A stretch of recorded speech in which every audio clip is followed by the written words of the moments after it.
Ce programme est financé par les amis et partenaires du ministère de Joyce Meyer. Donc Dieu veut prendre les gens qui ont vraiment été harcelés, peinés et blessés, utilisés et maltraités et les guérir. Mais il ne veut pas nous guérir juste pour que nous puissions nous sentir bien. Il veut que nous apprenions ensuite à donner aux autres personnes ce qu'il nous a donné. Est-ce que quelqu'un me comprend?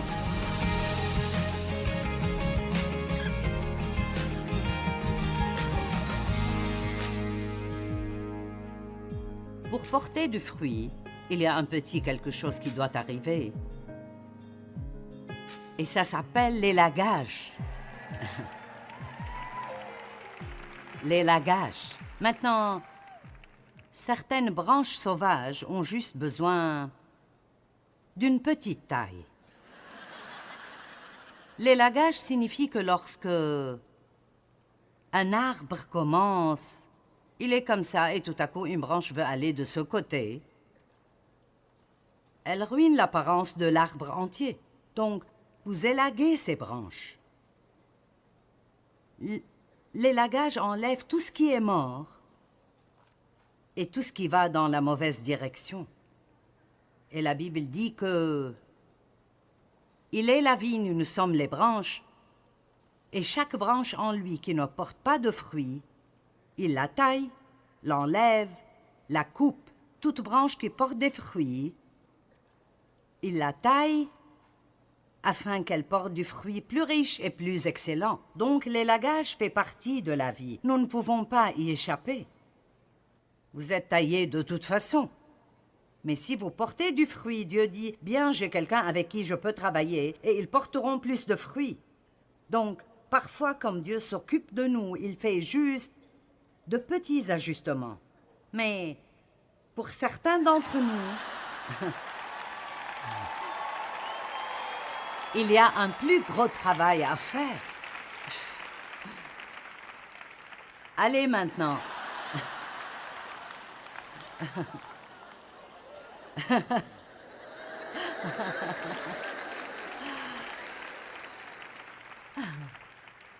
Certains d'entre vous ont besoin d'acheter ça et le mettre quelque part sur le mur.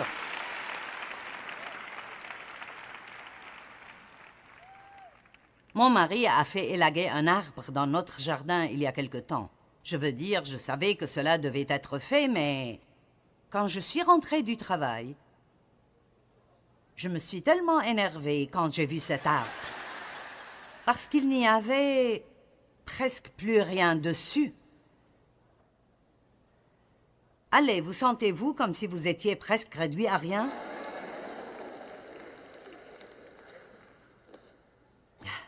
Et il a dit, sois juste patiente. Mon mari a beaucoup de cela, je n'en ai pas autant que lui. Sois patiente et tu verras l'année prochaine. Je ne voulais pas d'un bel arbre l'année prochaine, je voulais un bel arbre maintenant. Combien d'entre vous savent que c'est notre problème? Nous ne voulons rien l'année prochaine ou dans 5 ans. Nous le voulons tout de suite. Eh bien, ça ne marche pas comme ça. Parfois, Dieu nous élague. Par exemple, ils disent, comme, disons, un pommier, un bon agriculteur ou un spécialiste en la matière, s'ils sont vraiment bons, la première année, l'arbre porte des fruits très petits. Ils vont les tailler. L'année prochaine, ils sont un peu plus gros. Ils les taillent aussi. Et s'ils sont patients, et ils ne laissent pas les pommiers porter du fruit les 2 premières années, alors ils grandiront et porteront des fruits vraiment magnifiques. Allez, certains d'entre vous, vous êtes où je suis. Vous me suivez? Quand Dieu m'a appelé à enseigner, je pensais que je me lèverais le lendemain pour aller partout dans le monde. Je sentais que Dieu m'a dit, tu vas aller partout dans le monde et enseigner ma parole. Eh bien, je ne savais pas que ça signifiait des années plus tard. Beaucoup d'entre nous, Dieu nous a appelés à faire quelque chose, mais nous ne voulons pas nous calmer et le laisser nous préparer. Allez, je parle à quelqu'un.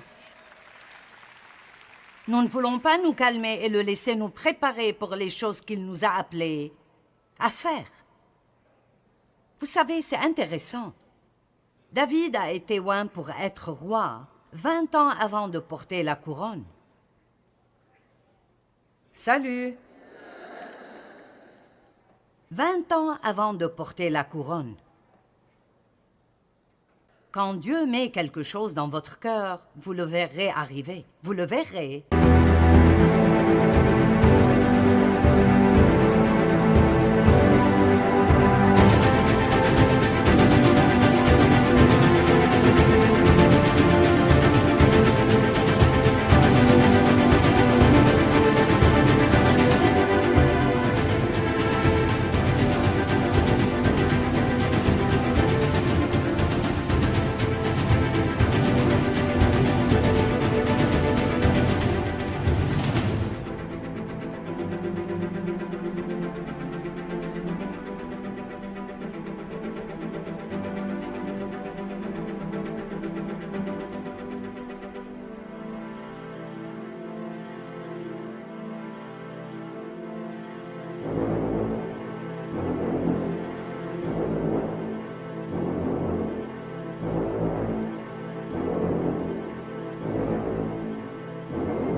Et waouh! Mais ça commencera comme une petite pomme brillante qui apparaît sur un arbre. Et Dieu viendra et enlèvera ce fruit et dira « pas encore ». Et bien sûr, l'année suivante, nous avions un arbre magnifique dans le jardin. Et Dieu nous aime tellement qu'il nous enlèvera des choses qui sont devenues banales pour nous.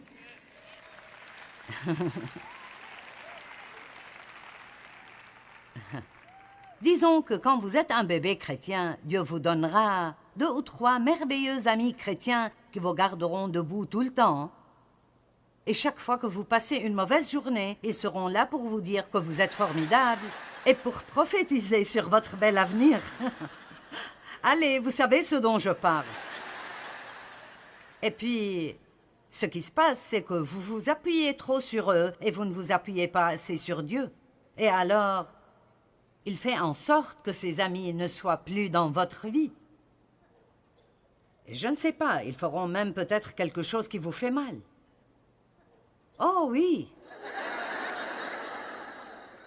Parce que quand ils vous encourageaient, vous avez commencé à penser qu'ils étaient vraiment... Oh! Ces personnes parfaites et merveilleuses qui ne vous blesseraient jamais.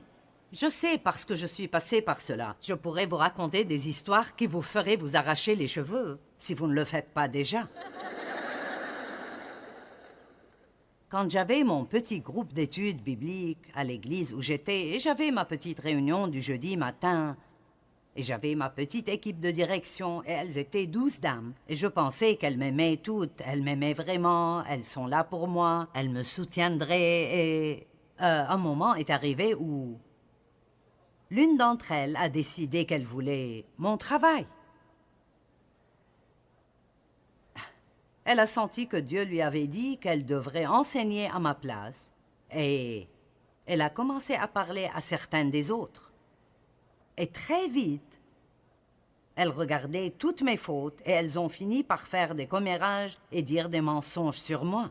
Et c'était vraiment l'une des choses les plus difficiles que j'ai jamais vécues de toute ma vie. Mais écoutez bien, si je n'avais pas traversé ça, je ne serais pas ici aujourd'hui.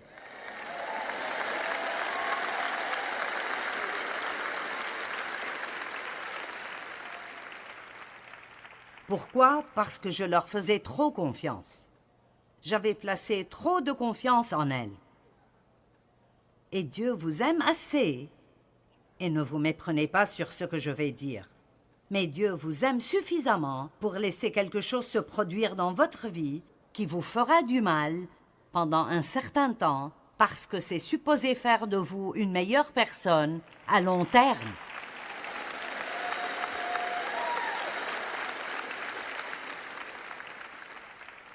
Parce que voici ce qui serait arrivé. Dieu se préparait à me promouvoir au niveau suivant dans mon ministère parce qu'il était sur le point de m'appeler de cette église pour commencer à faire ce que je suis en train de faire à une échelle beaucoup plus petite. Et je les aurais toutes prises avec moi. Et plus on monte à un niveau élevé, et plus de dégâts, les personnes qui ne sont pas vraiment ce qu'ils semblent être peuvent faire. Donc, vous feriez mieux de remercier Dieu, de révéler certaines de leurs faiblesses ici, au lieu d'attendre que vous arriviez là-haut. Amen. Il m'a fallu 3 ans pour m'en remettre. Cela m'a fait tellement mal. Mais pour dire vrai, je me suis habituée à être seule et à aller devant Dieu pour ce dont j'avais besoin et à mettre ma confiance en lui. Et j'ai appris un peu de sagesse sur le fait de devenir trop attaché aux gens. On a besoin de gens. Les gens sont merveilleux. Nous avons besoin de nos amis. Mais il existe une confiance qui n'appartient qu'à Dieu. Et quand vous commencez à la donner à quelqu'un d'autre, ça reviendra pour vous mordre.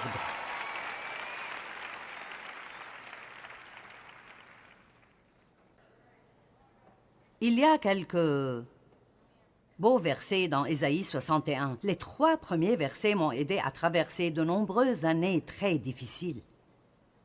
Et je voudrais juste prendre le temps de les lire parce que nous revenons à ce concept de porter du fruit. Ésaïe 61, 1 à 3. L'Esprit du Seigneur, l'Éternel, est sur moi, car l'Éternel m'a oint pour porter de bonnes nouvelles aux humbles et malheureux. Il m'a envoyé pour guérir ceux qui ont le cœur brisé, pour proclamer la liberté aux captifs de la condamnation et aux prisonniers physiques et spirituels, la délivrance. J'étais l'une de ces personnes au cœur brisé et beaucoup d'entre vous sont aussi comme ça. Et Jésus est venu juste pour des gens comme moi et comme vous. Il est venu afin de proclamer pour l'Éternel une année de faveur et un jour de rétribution pour notre Dieu. N'aimez-vous pas cela? Dieu est votre défenseur. Allez, Dieu est votre défenseur. Et quand quelqu'un vous blesse ou vous maltraite, si vous le traitez bien, oh Seigneur, oh aide-moi Jésus. Allez. Savez-vous combien c'est difficile d'être gentil avec quelqu'un qui a dit des commérages à votre propos? Ouh! C'est là que j'ai besoin de ces gros sécateurs. Il m'est arrivé quelque chose une fois que je vais donner en exemple. Quelqu'un avec qui nous travaillons, nous avons en fait beaucoup travaillé avec eux.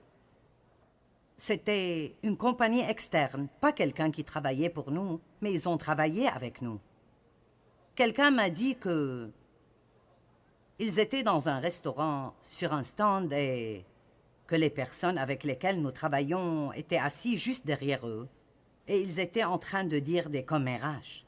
Je veux dire juste, elle est ceci et elle est cela et elle n'est pas ceci et elle n'est pas cela. Eh bien, j'ai mon plan.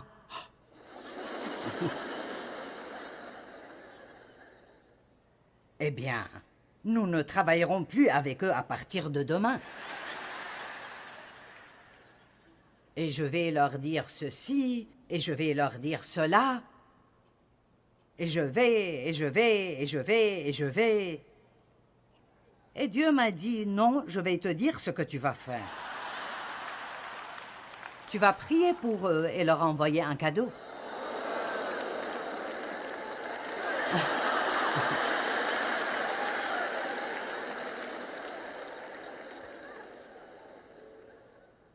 Et honnêtement, et je vous dis la vérité, je voulais tellement leur envoyer une copie anonyme de mon livre « Moi et ma grande bouche ». Vous ne savez pas à quel point je voulais faire ça.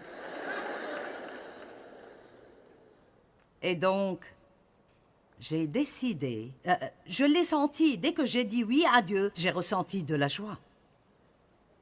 Maintenant, cela semble stupide, mais lorsque vous faites la bonne chose, vous obtenez toujours de la joie. Même si c'est difficile, cela vous apporte de la joie.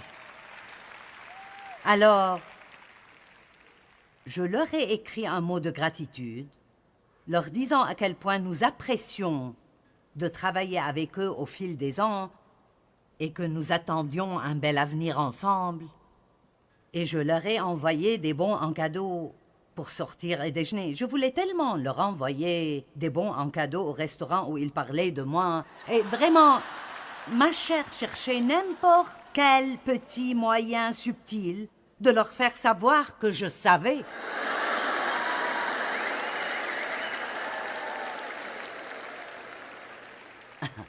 Eh bien, si je vais être aussi bonne, je veux qu'ils sachent que je sais ce qu'ils ont fait et que je suis gentille de toute façon. Mais non, Dieu n'acceptait pas du tout. Je devais juste faire ce qu'il m'a dit de faire. Mais écoutez-moi, regardez-moi bien. Au moment où j'ai fait cela, j'étais libre.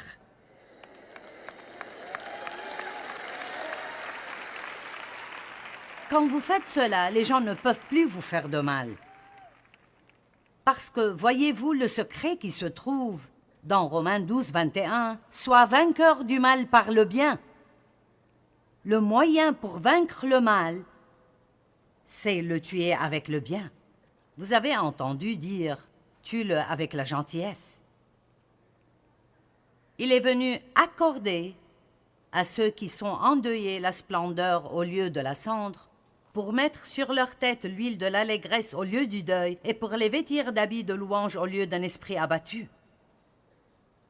Et il continue en disant, « On les appellera des arbres de justice, la plantation du Seigneur. » Les arbres qui portent le fruit de la justice, la plantation du Seigneur. Donc Dieu veut prendre les gens qui ont vraiment été harcelés, peinés et blessés, utilisés et maltraités et les guérir.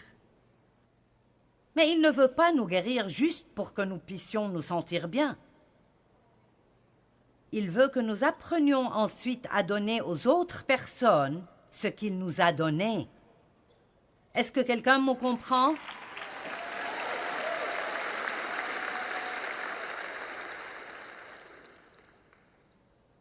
Ne méprisez pas le châtiment de Dieu. Demandez à Dieu de s'occuper de vous. Je vous défie de demander à Dieu de vous tailler. Vous pouvez lui demander de comment...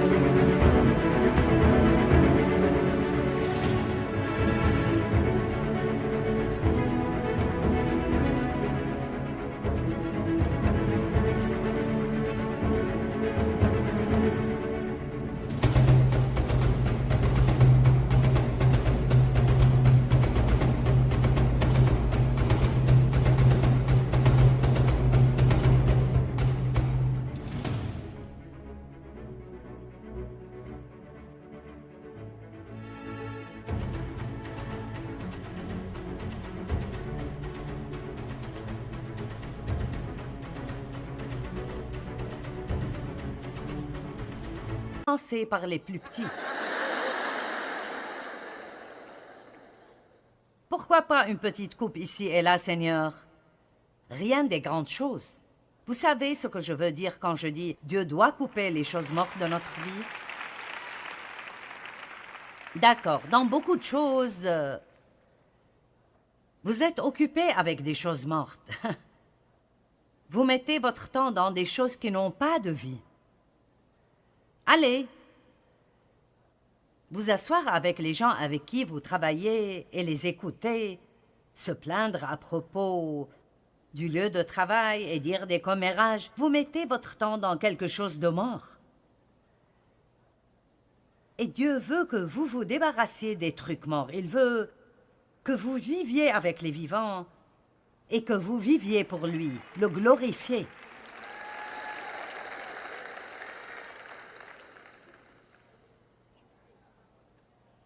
Dieu a quelque chose de merveilleux qu'il veut faire dans toutes nos vies.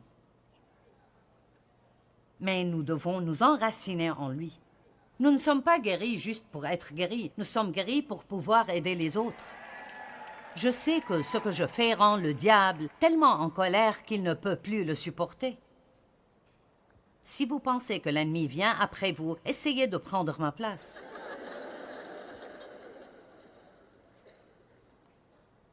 Parce que Dieu a guéri ma vie et il a fait des choses incroyables en moi. Et je crois que la seule façon de prendre ma revanche pour ce que le diable m'a fait dans mon enfance est d'aider autant de personnes que possible.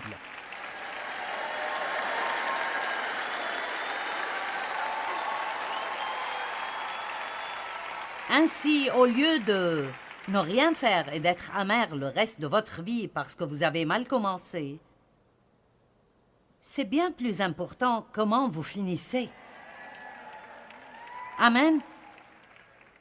Et je suis ici pour vous dire, peu importe ce que vous n'avez pas, vous avez Dieu. Et tant que vous l'avez avec vous, vous et Dieu ensemble pouvez vaincre tout dans votre vie. N'importe quoi.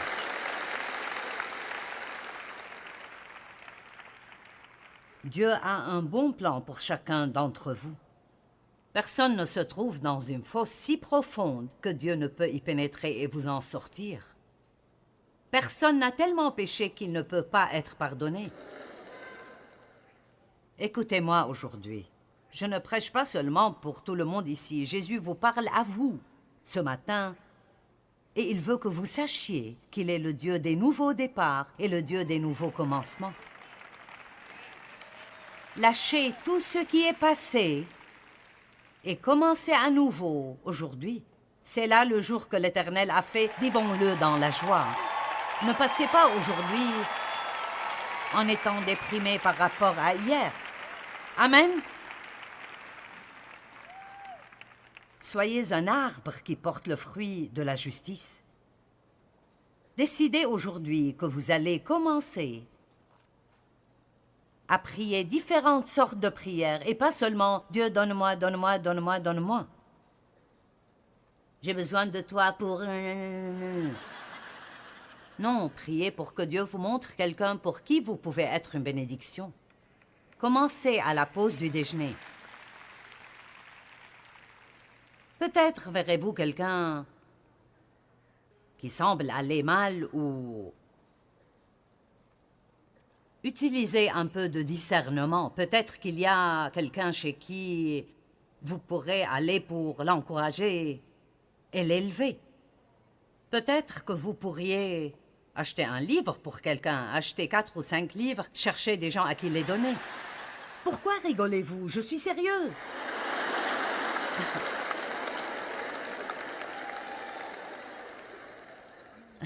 Vous savez, nous avions un homme, et il fait partie de l'équipe maintenant, mais il assistait toujours à nos réunions.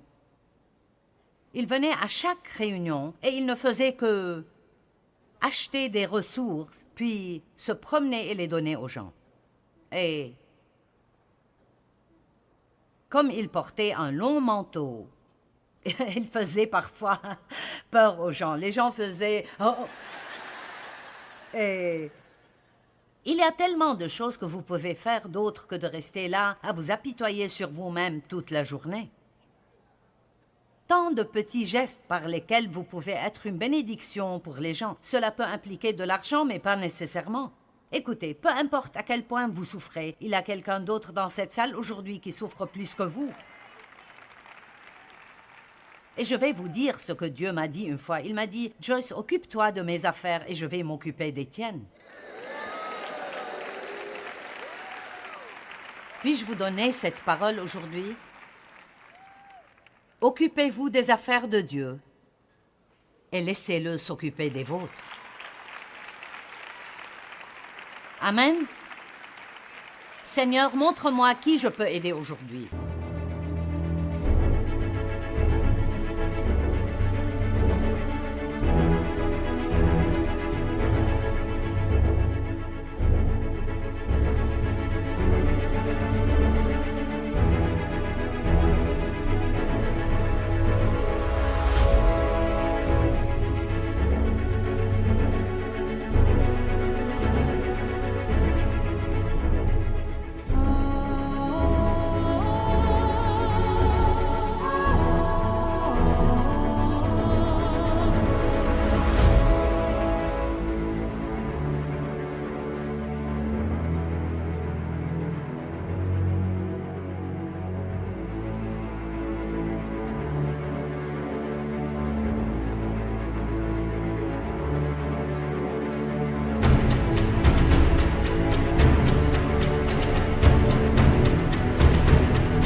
Aide-moi à marcher dans le fruit de l'esprit.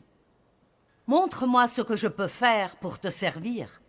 Traite avec moi, Jésus. Sors ton sécateur et fais de moi ce que tu veux que je sois, pas ce que je voudrais être. Enfin, la Bible dit, dans Hébreux 12, « Ne méprise pas le châtiment de Dieu. » Nous devons aimer quand Dieu travaille sur nous. Il faut un peu de temps pour en arriver là, mais quand je sens la conviction de Dieu dans ma vie, quand il me dit qu'il n'aime pas la façon dont je fais quelque chose, je suis si reconnaissante maintenant que Dieu m'aime tellement qu'il ne me laissera pas tranquille dans mes problèmes. Amen. Alors, quand Dieu met le doigt sur quelque chose dans votre vie, ne vous plaignez pas. Remerciez-le. Merci Dieu parce que tu m'aimes assez pour mettre ton doigt sur ça. Maintenant, je te fais confiance pour m'aider à le surmonter. Quand nous sommes au milieu de quelque chose de très difficile, ce n'est pas toujours facile de faire confiance à Dieu ou de continuer à porter de bons fruits. Parfois, nous voulons juste nous retirer, nous cacher, nous apitoyer sur nous-mêmes. Mais souvenez-vous que ce n'est pas par notre force que nous surmontons les défis, mais nous dépendons complètement du Saint-Esprit. C'est ce qui fait la différence. Et c'est très important de continuer à faire le bien, même en plein milieu des difficultés. La Bible dit dans le psaume 37, « Confie-toi en l'Éternel et pratique le bien. » Confie-toi en l'Éternel et pratique le bien. Et je pense que c'est très important.